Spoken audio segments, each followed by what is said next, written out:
자, 이번에는 교재 118페이지를 보십시오.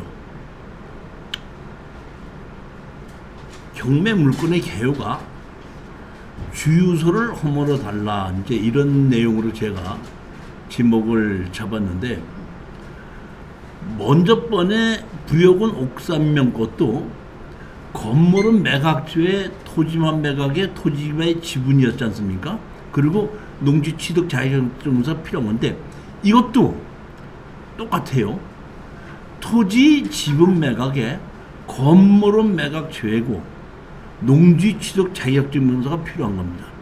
사실은 아까 먼저의 옥산면 거보다는 이것이 조금 더 어려울 수도 있는 겁니다. 그렇지만 큰 돈이 아니고 주유소는 운영하는 건 상당히 큰 돈이기 때문에 저로서는 협상을 할 것이다 하고 생각하고 추천을 해서 우리 수강생이 낙찰을 받았는데, 아까 설명드린 그 부역은 옥산면 거는 소송을 하지 않아도 협상장으로 나왔기 때문에 해결이 됐는데, 이번에는 협상을 하자고 제가 찾아갔는데 협상은 안 하겠다는 겁니다. 즉, 이 얘기는 뭐냐면, 우리가 협상을 하자는 얘기는, 제가 지금 특수경매는 지분이든지 건물 매각죄지 않습니까? 지분은 누구한테 파는 거죠? 현재 주인 노릇한한테 팔고 빠져나오자는 얘기고, 건물 매각죄는 건물이 좋은 사람이면 땅을 내 땅을 살 거고, 그렇지 않으면은 건물을 내가 사서 제3자한테 팔고 나오자고 하는 거기 때문에, 건물 주인과 땅 주인이 달라졌을 때 서로 협상을 해야 되는 것인데, 협상을 하지 않겠다고 하니까 협상장으로 끌어내기 위해서 소송을 하는 거예요. 협상장으로 나와라, 이런 얘기입니다. 자, 이것도 그런 얘기입니다. 148분의 28 지분인데 지목이 전입니다. 한번 보십시오. 자, 여기 보면 지목이 뭐죠? 답이고 83평이죠. 지분 매각인데, 지분 매각에 보면은 21분의 4 이렇게 돼 있어 갖고, 여기 보면 전부 다 상속에서 상속돼 갖고 147분의 28 지분이 경매로 나온 거예요. 여기 보시면 147분의 14도 있고 147분의 7, 14 이렇게 있는 것은, 이거는 147분의 28이 원래가 제가 보기에 한 4명이었다가 상속에 상속까지 된 것 같아요. 제가 보면 여러 명이 가지고 있는 겁니다. 그 중에 한 명의 147분의 28 지분이 경매로 나옵니다. 자, 여기 보시면 주유소 캐노피 주택이 이렇게 되어 있죠. 이게 주유소가 이 안에 있는 겁니다. 여기 보시면, 자, 항공사진 보면 요 땅이 경매로 나오는데, 여기 뭐야? 이게 여기에 집이 있고 여기 주유소가 있죠. 그 다음에 요 뒤에 거는, 요거는 저기 뭐야, 그 컨테이너 같이 생긴 그런 겁니다. 근데 가장 중요한 것은 이게 뭐냐면, 농지 취득 자격증명서를 발급받아 제출하게끔 되어 있는 겁니다.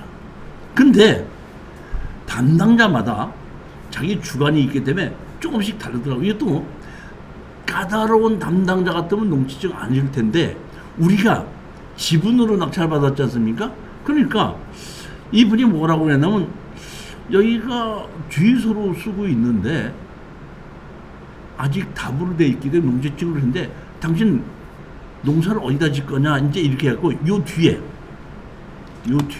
여기 있는 데를, 여기 현장을 가서 여기 이쪽으로 우리가 농사를 지으려고 합니다. 우린 지분으로기 때문에 83평이기 때문에 이쪽 농사를 짓는다, 이쪽만 하려고 하니까 농지증 끊어주시오 했더니, 그 담당자가 이렇게 봤더니 그것도 말이 되네요 하면서 농지증을 쉽게 끊어주는 바람에 일이 진행이 빨리 되고, 그렇게 해준다고 했기 때문에 이 진행이 빨라진 겁니다.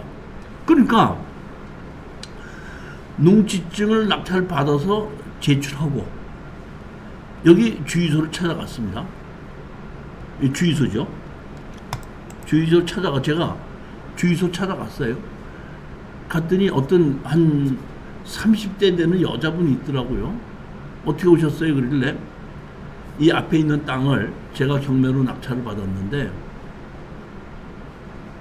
여기 이 주유소가 좀 침범을 한 것 같은데 나는 이 주유소에서 우리 지분을 협상으로 팔고 나오기 위해서 갔던 것더니 그 여자분이 이렇게 보더니 아 그거요 그거 고모네 땅이에요. 그리고 고모가 그렇게 된 거니까 고모하고 전화를 하세요. 하면서 고모 전화번호를 가르쳐 주더라고. 내가 전화했더니 아 네가 낙찰 받았으면 받았지 뭐 나보고 어떻게 하라는 거야. 전화 뚝 끊어버리더라고. 그러니까 사실은 보면 저로서는 협상을 누구하고 해야 되냐면 이 주유소하고 협상을 해서 주유소에다가 팔고 나오려고 하는 거 아니에요 보면. 근데 주유소에서 협상적으로 나오지 않는 거예요. 두 번째 제가 또 갔더니 이번에는 그 여자의 부친 되신 분이 있더라고요. 어떻게 했더니 아 여기 우리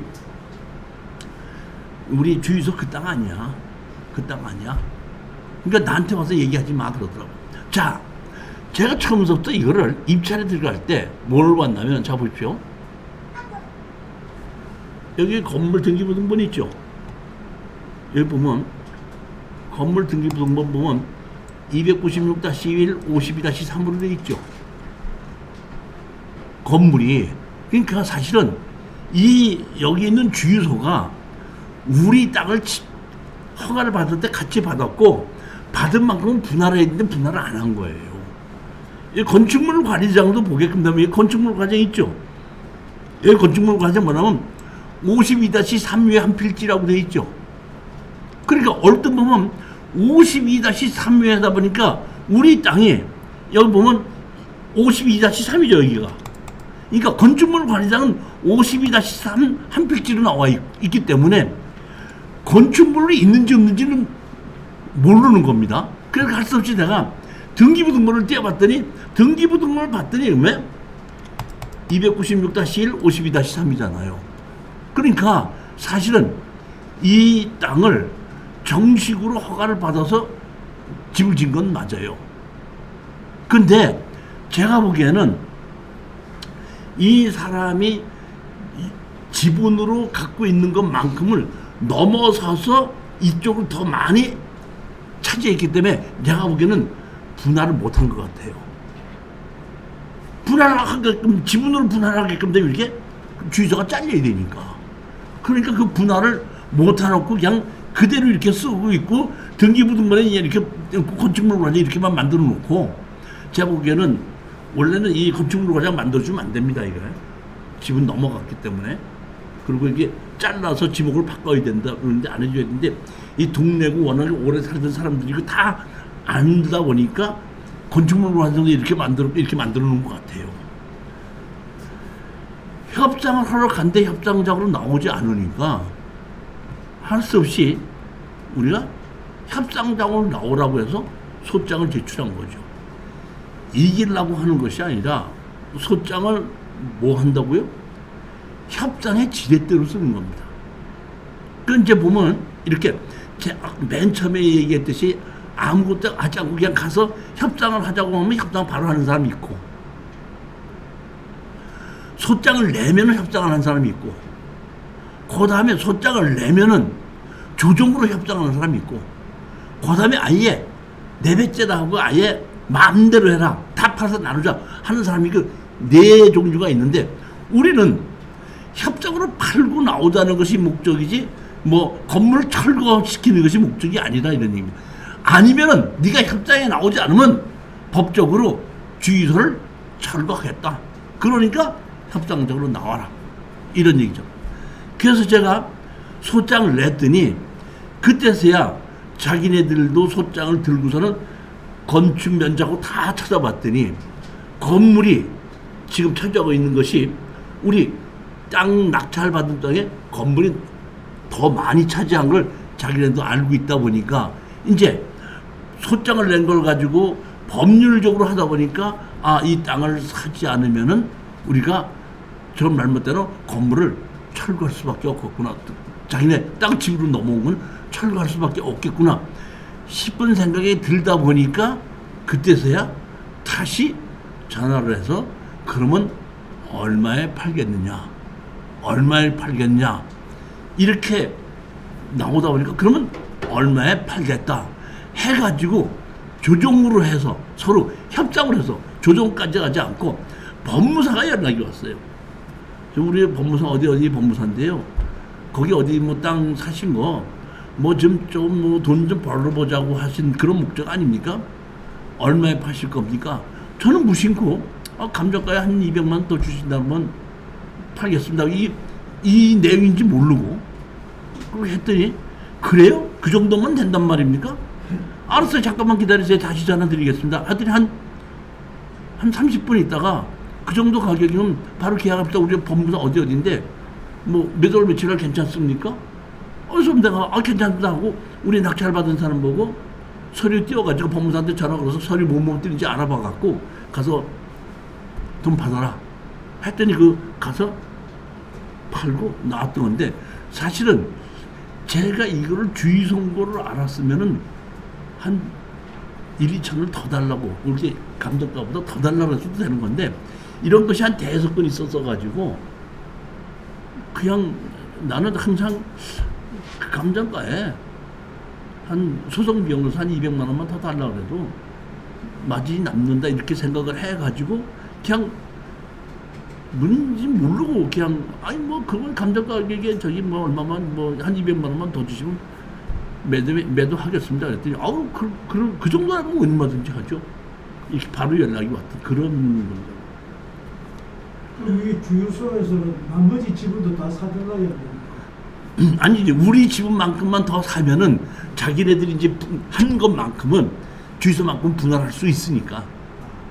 그러니까 제가 보기에는 처음서부터 형제들 그래서 같이 있어서 저기 그 허락은 받았는데 지분이 있어서 받았는데 내가 보면 그쪽으로 건물이 너무 많이 넘어온 거야.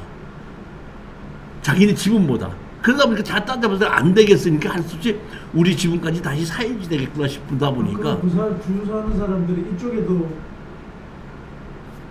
263다시 거기도 236번지 거기 땅에도 지분을 가지고 있습니다. 그렇죠. 296-1번지에도 지분이 있으니까 건축물 관리장에 하고 건물 등기부 등본에 296-1, 52-3 이게 두 개를 같이 일부로 같이 돼 있는 거죠.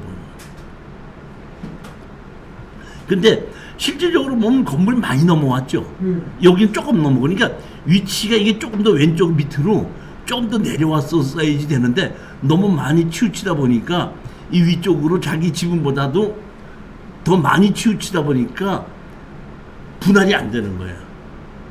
이게 분할하려면 측량을 딱 해갖고 여기는 주유소로 주유소 용지 저기는 전 이렇게 해서 분할해야 되는데 건물이 지분이 넘어오다 보니까 안 됐으니까 이제 우리 지분을 마저 사가지고 이제 분할을 한 대든지 할 수가 있겠죠. 이 내용은 그렇게 된 겁니다.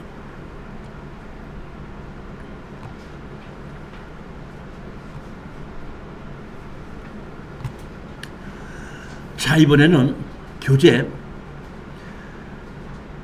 128페이지를 보시겠는데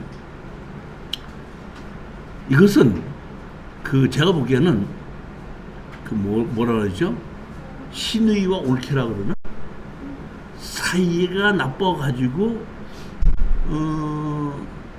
신우가 옳게 지분을 경매로 집어넣은 거예요. 제가 보니까 그런 거더라고요. 근데 이분도 워낙에 경매에 대한 걸 모르다 보니까 경매로 집어넣고 나중에 우리가 낙찰을 받아서 협상장으로 나오지 않으니까 협상장으로 나오라고 하면서 지분으로 샀기 때문에 다 팔아서 나누자고 하다 보니까 깜짝 놀라면서 이 여자가 내가 뭣도 모르고 내가 내 발등을 찍었습니다. 이렇게 저하고 협상을 할 때 그렇게 얘기했던 겁니다. 사건입니다. 그래서 제가 보면 자 보십시오. 목포시 북교동의 강제경매로 나온 겁니다. 근데 보면 자 보십시오. 돼지고 여기 박 이렇게 두고 있고 강제경매로 4천만 원 청구를 했죠. 원래 여기 1억 4,300하고 2,800만 원하고 여기에 기준권리 설정이 돼 있고 그 다음에 강제경매로 해가지고 지분이 나온 겁니다. 여기 보시면 집이 상당히 깨끗하죠. 자, 보십시오. 여기 보면 지은의 누구 부 만나 전멸을 하게 해서 전입자들이 하게 뭐 채권자 누구의 부 채권자의 부가 있다는 얘기죠. 다시 말하면 채권자가 고모 지분을 경매로 지분을 겁니다. 그러니까 올케가 자기 아들을 시켜서 그 시누이의 지분을 경매로 지분을 거예요. 이게. 근데 뭐냐면 여기 보면 시누이든지 자기 오빠든지 같이 형제들이다 보니까 상속은 같이 받은 겁니다. 그래서 같이 6분의 1씩은 갖고 있는데 실질적인 주인 노릇은 여기에 있는 그 채권자의 부라고 하시는 분이 주인 노릇을 하면서 살고 있었던 거고, 거기에 이제 여자 동생도 같이 그 지분을 갖고 있었는데 제가 보기에는 금전적으로 뭐 이렇게 다투고 뭐 오빠한테 뭐 돈 달라고 해도 안 주고 뭐 어떻게 하다 보니까 자기가 나서질 못하고 자기가 아들을 시켜가지고 그게 갖고 있는 지분을 경매로 지분을 버린 거예요. 내용이 그렇게 된 거더라고. 자, 저는 이거를 이게 집이 하도 깨끗하고 좋아서 이것은 협상을 할 것이다. 원래는 도로가 이렇게 계획이 잡혔는데 이게 있는 사람이 워낙에 뻗치다 보니까 이 도로를 못 만들고 이 집은 그대로 이렇게 두고 있는 거예요. 이게 보니까 이게 보면 시골에서는 좀 그런 게 있더라고요. 보면 원래 오랫동안 거기 살았던 분이 있는데도 우리 그 이모부 우리 집에 샀는데도 워낙에 고향이고 오래서부터 그 부모서부터 살고 있었기 때문에 도시계획에 들어가서 이렇게 했는데도 아나가 안 팔다 보니까 할 수 그거 빼고서는 만들고 그러더라고요. 보니까.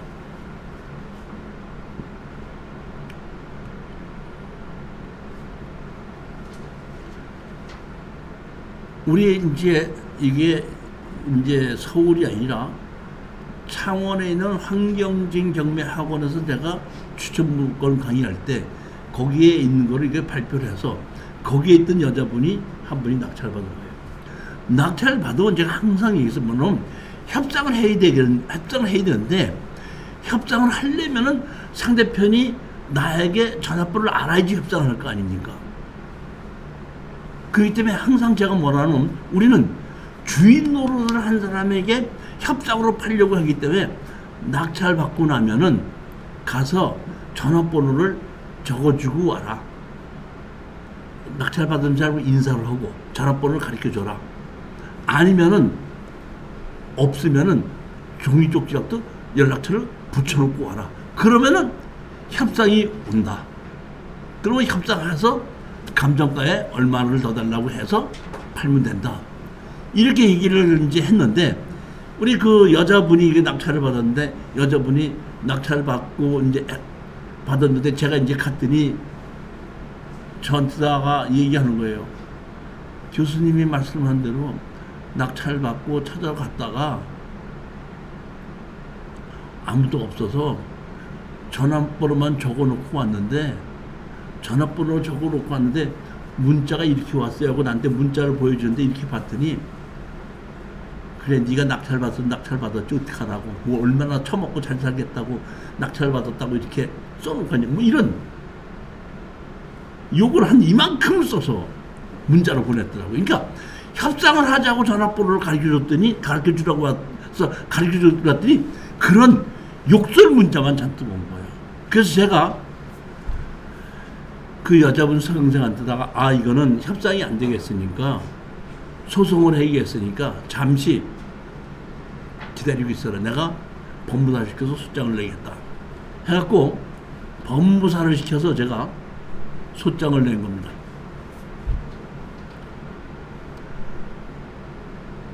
다 팔아서 현금으로 나누자. 6분의 1. 소장을 내다 보니까 제가 보기에는 거기에 있던 여자분이 소장을 가지고 법무사나 변호사를 찾아서 이런 소장이 왔는데 어떻게 해야 됩니까? 하고 물어보니까 거기에 있는 법률 전문가가 이거는 지분으로 이렇게 돼 있으면 다 팔아서 나누자고 했기 때문에 이거는 아마 협상이 안 되면 당신이 그 지분을 다시 사든지 사지 않으면 다 팔아서 나눠야 되는데 아마 모르긴 몰라도 이런 것은 경매꾼들이 하는 일이기 때문에 예를 들어서 1,900에 낙찰 받았다 그러면 5,000이나 6,000 달라고 하더라도 다 팔아서 나누지 않으면 그 돈을 줘야 된다. 이렇게 얘기했나 봐요.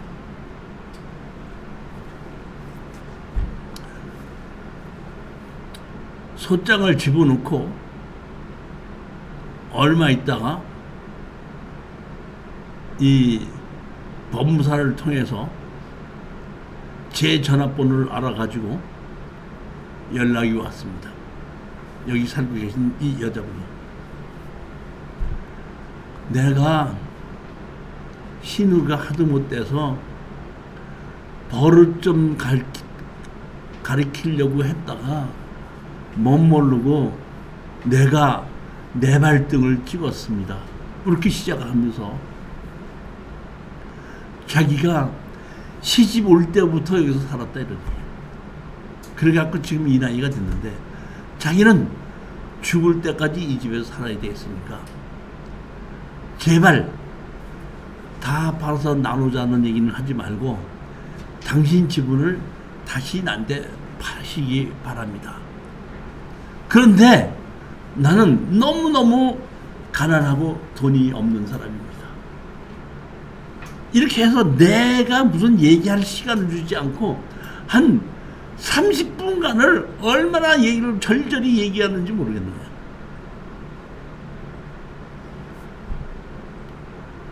제가 지분 경매에서 가장 핵심이 뭐라 그랬죠? 핵심이 뭐라 그랬죠? 주인 노릇을 하는데 팔고 나온다. 정확하게 주인 노릇을 하는 사람이 있는 거잖아요. 그리고 보면 집도 얼마나 이게 악돼서 나무까지 심어서 얼마나 깨끗하게 정리까지 했어요. 그러니까 성격도 상당히 깔끔하게 보세요. 얼마나 이게 정리를 잘했습니까? 이 마당을 나무를 이렇게 심어놓은 것까지 보면은 한 30여 분을 그렇게 얘기하다가 제가 그러면은 우리 지분을 다시 사도록 하시죠. 그랬더니 그렇게만 해주시면 너무 고마운데 내가 돈이 없고 가난해서 그래서 그럽니다. 그런데 내가 그러지 마시고 감정평가한 가격에 소송 비용으로 해서 200만 원만 더 주신다 그러면 매매하겠습니다 하고 제가 가격을 얘기하자마자 그때서야 그러니까 내가 보기에는 경매꾼한테 잘못 걸려서 5천 달이면 5천 주고 1억 달래도 1억 줘야 된다. 그런 식으로 이제 당신은 완전히 경매꾼한테 잘못 걸리거든. 이렇게 얘기를 한 것 같아. 이 우리가 지분으로 사갖고 소송을 하니까 예전에 10여 년 전에 이렇게 지분, 건물 매각지 아무도 쳐다보지 않을 때예요. 그럴 때 제가 이런 걸 사갖고 이렇게 했으니까 이거는 완전히 경매꾼한테 잘못 걸렸다. 뭐 경매꾼은 꾼이죠 제가. 뭐 경매에 대해서 많이 아는 사람이죠. 그렇지만 그걸 이용해서 쓸데없이 돈을 부당하게 뜯어내자는 것은 아니에요. 감정가와 기준으로 해서 하다 보니까 감정가 가격에 200만 원만 더 주시면 매도하겠습니다 했더니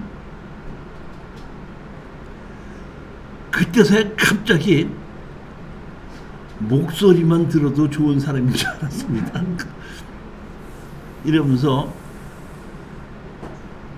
계약을 하도록 합시다 해가지고 계약을 하고 저한테 같이 오겠냐고 하길래 저는 가지 못하고 누구가 갑니다 그랬더니 나중에 아무 때락도 그 목표 오시면 전화락도 한 번만 하면 꼭 식사를 하고 대접을 한번 할 테니까 그렇게 한번 오시면 전화를 해달라고 얘기하고 끝낸 사건이에요. 이 사람은 다시 말하면 자기한테 지분을 팔라고 사정을 했죠. 지분 경매는 가장 중요한 것이 현재 주인 노릇을 하는 사람이 있고 그 사람의 경제력이 있어야 되고 그 사람이 주인 노릇을 절대로 뺏기려고 하지 않는 사람인 경우에는 지분 경매처럼 좋은 게 없는 거예요. 권리 분석을 그런 걸로만 하면 되는 겁니다. 그래서 제가 서류상으로만 다 보고 있다가 실수를 하더라고요. 그렇기 때문에 지금은 이런 지분 경매를 내가 추천하게끔 되면은 동네에 가서 이장도 만나보고 그 옆 사람도 만나봐서 현재 거주하고 있는 사람이 누구고, 다시 말하면 그 외에 보통 보면 엄마와 자식이 공유를 같이 갖고 있는 경우가 많지 않습니까?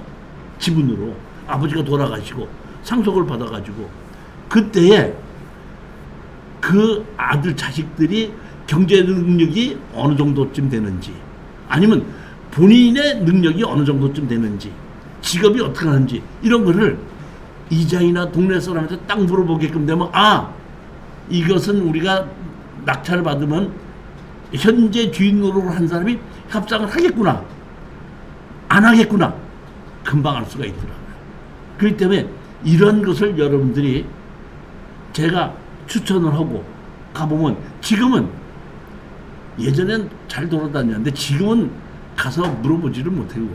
가지 않거든요. 그러니까 내가 만약에 추천했을 때 아, 이거 괜찮을 것 같다 하면 여러분들 직접 현장 답사를 가서 반드시 옆집 사람이나 이장을 통해서 거기에 누가 현재 주인 노릇을 하고 있는지만 정확히 확인해보면 낙찰 받으면 돈이 되겠다 안 되겠다 바로 판단이 난다 이런 얘기입니다.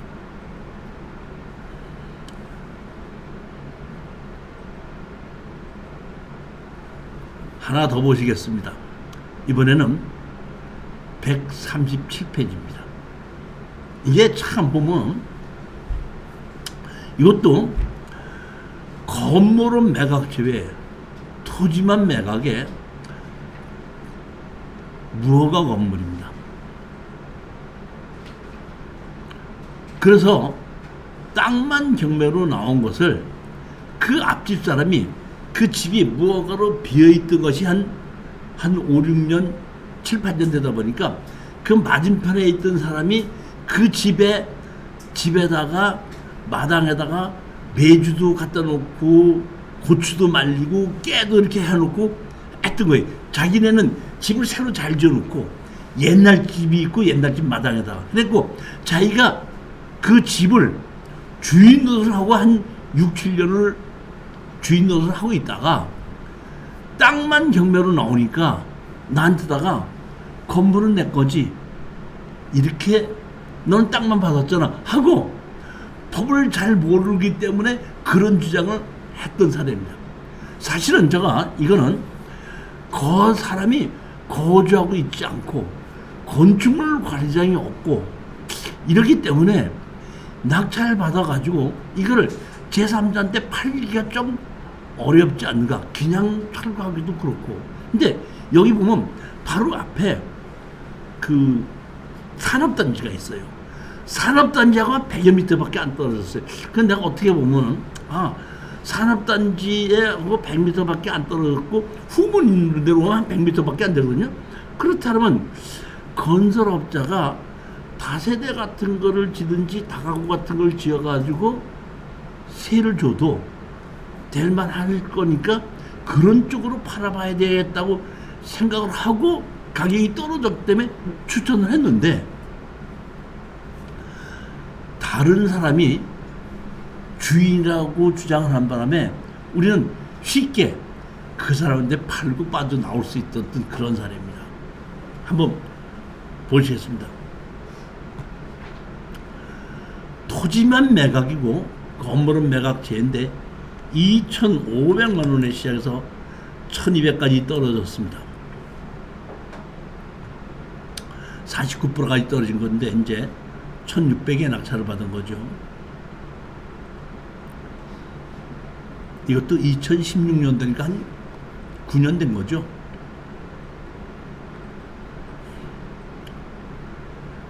여기 보면 대지에서 94평이고 이 건물은 매각지입니다.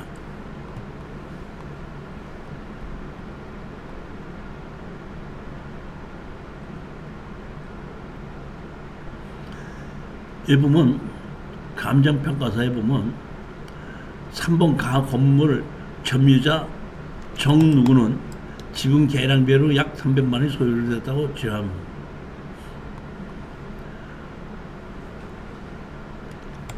제시의 건물은 소유자 누가 점유하고 있으나 토지 사용료는 지불하지 않고 점유자 누구가 진술함. 이렇게 돼 있습니다.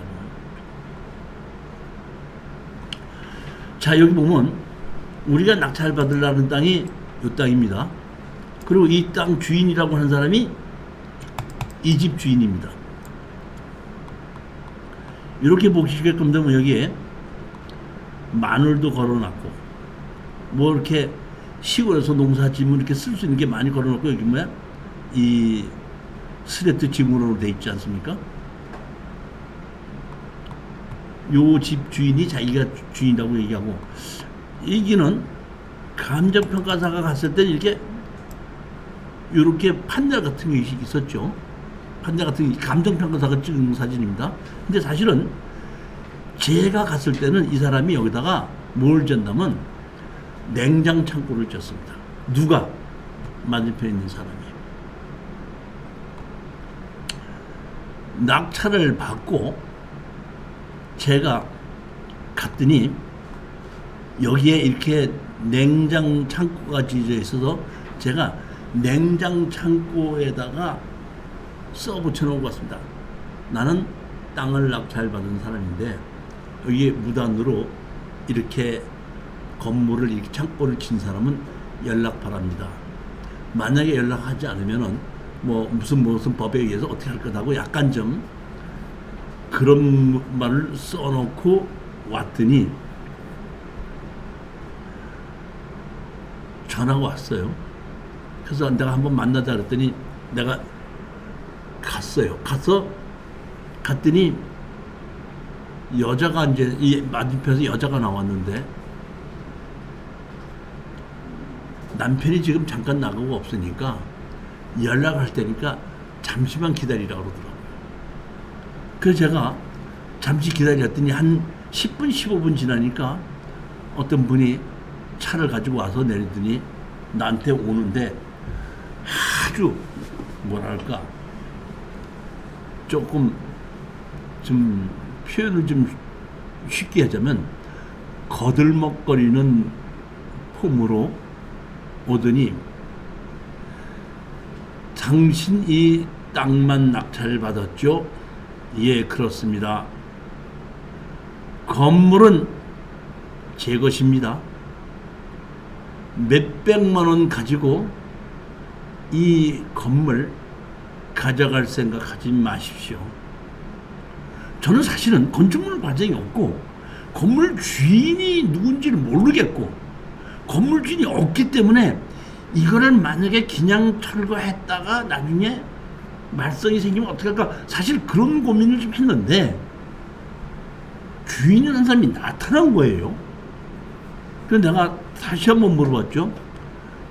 정말 이 건물 주인 맞습니까? 했더니 맞다는 거예요. 그래서 전화번호하고 누구나고 적어주고 자기 거라면서 나보고 이거를 가지고 몇백만 원에 해결할 생각은 꿈에도 하지 마십시오. 알았습니다. 원래 소장을 낼 상대편이 있어야지 소장을 내는 거 아니에요. 여기 임덕 누구죠? 아까 임덕 누구가 뭐라고 했죠? 임덕기 소유의 제시해라 그랬죠. 임덕기가 점유하고 있고 점유자 임덕기가 진술함 이렇게 돼 있죠. 그러니까 감정평가사 왔을 때부터 임 누구가 건물은 자기 거다, 자기가 점유하고 있다, 이런 식으로 주장했던 것 같아요. 그걸 제가 임등군을 상대로 해서 건물 철거하고 나가고 철거하고 나갈 때까지 지료를 달라 이렇게 소장을 냈습니다. 이때서야 이 사람이 소장을 들고 법무사와 또는 변호사를 찾아가서 이런 소장이 들어왔는데 어떻게 됩니까? 이렇게 얘기하니까 이 사람은 땅 주인과 아무 관계가 없는 사람이죠. 법정지상권 없죠. 지료 내놓고 철거해야 되죠. 저걸 철거하려면 돈이 얼마가 들 것 같아요? 몇 천만 원 들어가겠죠. 그러니까 법무사나 변호사가 조언했을 것은 법정지상권 없는 이 건물은 철거하고 지료를 줘야 되고, 지료, 우리가 지료를 청구했을 때 건축물 관리대장이 없고 그 사람이 재산이 없으니까 지료를 판결을 받아도 경매를 집어넣지 못하는데, 이 사람은 맞은편에 이렇게 집 좋은 집이 있죠. 이 사람 이름으로 등기돼 있죠. 이거 지료 가지고 이거 건물 경매를 집어넣을 수 있죠.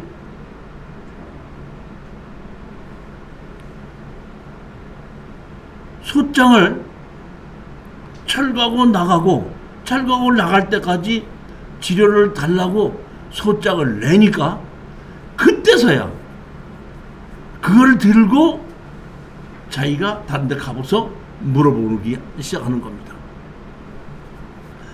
즉 이 얘기는 뭐냐면 우리는 지분이든지 법정지상권이 없든지 있든지 그 건물을 철거와 지료 소송을 할 수 있다는 그런 법률적인 상식이 없는 사람은 너는 땅만 맞았잖니? 건물은 내 건데 네가 어떻게 할 건데? 이런 식으로 잘못된 생각을 가지고 협상장에 나오지 않는 사람이 많은데, 소장을 내서 정식으로 법률로 판단을 받아보니까 자기가 보니까 건물 철거하는 비용보다는 땅 사는 값이 더 싸게 먹히게 생겼거든. 조언을 그렇게 한 것 같아요. 소장을 내니까 얼마 되지 않아서 또 법무사에서 전화가 왔습니다. 이것도 마찬가지로 여기 뭐 이런 땅을 사셨던데 우리 건물 주인으로서 땅을 다시 살려고 하는데 어느 정도쯤이면 파시겠습니까 하고 땅을 어느 정도에 팔는지 슬쩍 한번 떠보는 것 같아. 내가 보기에는 그때 똑같이 제가 얘기했죠. 뭐라고? 감정가에 한 200만 원만 더 주신다면 우리가 땅을 팔겠습니다고 했더니 알았습니다. 그럼 좀 기다려 보십시오 하더니 한 30분 있다가 다시 또 연락이 왔어요. 우리 법무사인데 그 정도 가격이면 계약을 하자고 그러는데 언제 계약하실 수 있습니까? 하길래 제가 우리 낙찰받은 분한테다가 또 전화해주고 법무사한테 전화를 해서 서류 언제 가지고 갈 수 있으니까 약속은 내가 2,700만 원을 했다. 매도하는 걸로 2,700에 했으니까 제가 보기에는 1,700 정도에 받아서 2,700까지 소송돼서 파는 데까지가 한 6개월 정도 걸리는 거거든요. 그러니까 그러니까 전체로 보면 한 1,000만 원밖에 못 버는 거지만은 1,700 투자해서 6개월에 1,000만 원을 버는다 그러면 50%가 넘는 수익이다 보니까 투자비에 대해서 상당히 좋은 거죠. 근데 이것도 제가 생각에는 건물 주인이라고 하는 사람이 나타났기 때문에 이렇게 하는 거지, 그렇지 않은 경우에는 예전에 한번 땅을 낙찰받으러 간 적이 있는데 땅에 보니까 은행나무가 하나가 있더라고요.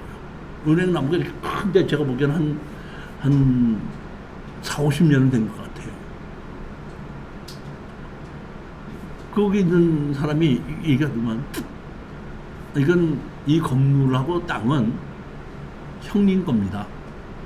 거기 살고 있으면서 나한테 하는 얘기가 형님 건데 이 은행나무만큼은 내가 어렸을 때 심어갖고 이 은행나무는 내 거고 내가 추수를 해서 여태까지 해왔습니다.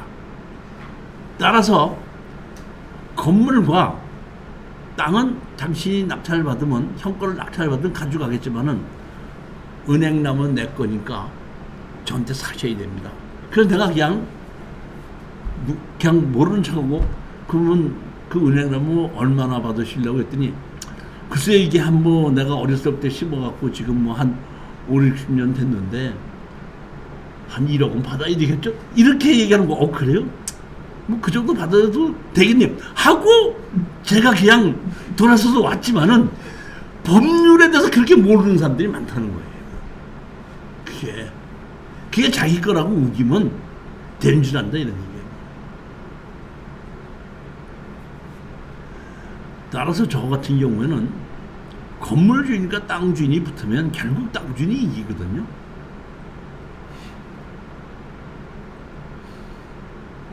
건물 매각처에 땅만 나오면은 제가 추천을 잘 합니다. 근데 반대로 이럴 수도 있죠. 건물 전체 매각, 토지 지분 매각 어떻게 생각해요? 싸면은 그것도 사실은 뭐 이 건물 주인이 땅 주인한테 지는데 자 우리가 가위바위보 하는 게 있죠. 가위는 보자기를 이기고 보자기는 주먹을 이기고 주먹은 가위를 이기죠. 경매도 마찬가지입니다. 땅 주인은 건물 주인을 이깁니다. 건물 주인을 이길 수 있는 사람은 누구냐면 세입자. 대항력 있는 세입자는 건물 주인을 이깁니다. 그러면서 그때 그 건물에 대항력 있는 세입자는 자기 건물 주인이 돈을 못 주면은 땅 주인한테도 요구할 수 있는 권한이 있다는 겁니다. 그러니까 대항력 있는 세입자는 땅 주인도 이깁니다. 그러니까 이 삼각관계를 잘 만들어서 내가 토지를 가지고 있어서 건물 주인이 이길 수 있고 건물 주인은 세입자를 결정할 수가 있죠. 그 대항력에 있는 세입자는 땅 주인을 이길 수 있는 삼각관계를 잘 만들어서 응용을 하게끔 되면은 특수경매의 기본이 거기서 시작이 되는 겁니다. 그럼 어떻게 하면 그런 것이 만들어질 수 있고 그렇게 하려면 어떻게 하면 되는가? 세 가지. 자, 다시 한번 드립니다. 땅 주인은 누구를 이겨요? 건물 주인이죠. 건물은 건물 주인이 세입자를 놓을 수 있죠. 세입자를 놓을 때 대항력 있는 세입자도 건물 주인이 놓을 수 있는 겁니다. 그 대항력 있는 세입자는 자기의 돈을 건물 주인한테도 받을 수 있지만은 땅 주인한테도 같이 받을 수 있다는 겁니다. 왜? 땅 위에 세워진 건물이기 때문에. 따라서 대항력 있는 세입자가 땅만 경매로 나왔어도 배당 요구하면 배당 줍니다. 그 사례가 많아요. 배당 요구하면 배당을 준다는 겁니다. 근데 이제 정식으로 소송을 했을 때는 또 안 준 경우도 있는데 소송을 하지 않고 그냥 배당 요구해서 배당 요구를 하면은 법원에서 배당을 준다 이런 겁니다. 임대차 보호법에 의해서.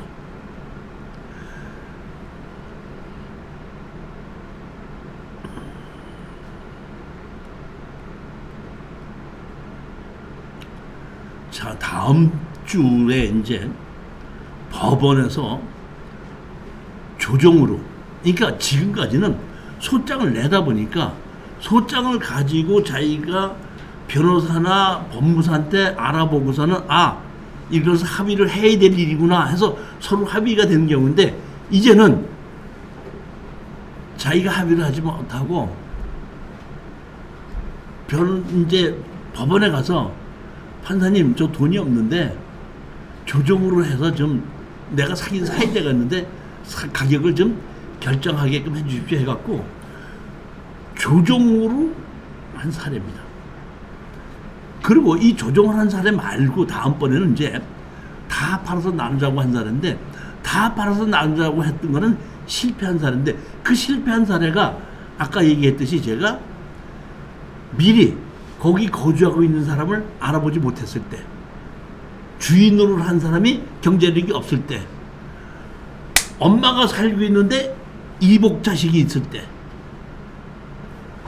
이복 형제들끼리 갖고 있을 때, 이럴 때 안 되다 보니까 그때는 우리가 낙찰을 받아서 협상이 되니까 다 팔아서 나누자는, 그냥 할 수 없이 다 팔아서 나누자는 거기 때문에 지금 5번째, 4번째에 법원에서 조정으로 합의할 때 어떤 식으로 조정을 하고 우리는 조정을 나갔을 때 어떤 식으로 응대해야 되는지를 실전 사례를 통해서 제가 다음 시간에 설명을 드리는데, 다음 주 화요일 날이 10월 1일이다 보니까, 이번 10월 1일이 국군의 날 공휴일로 있다 보니까 그 다음 주 2번째 주까지 이 법원 조정으로 합의한 내용을 설명을 드리고, 10월 달 3번째 주서부터 이제 주간에 토지 개발 과정으로 넘어오도록 하겠습니다.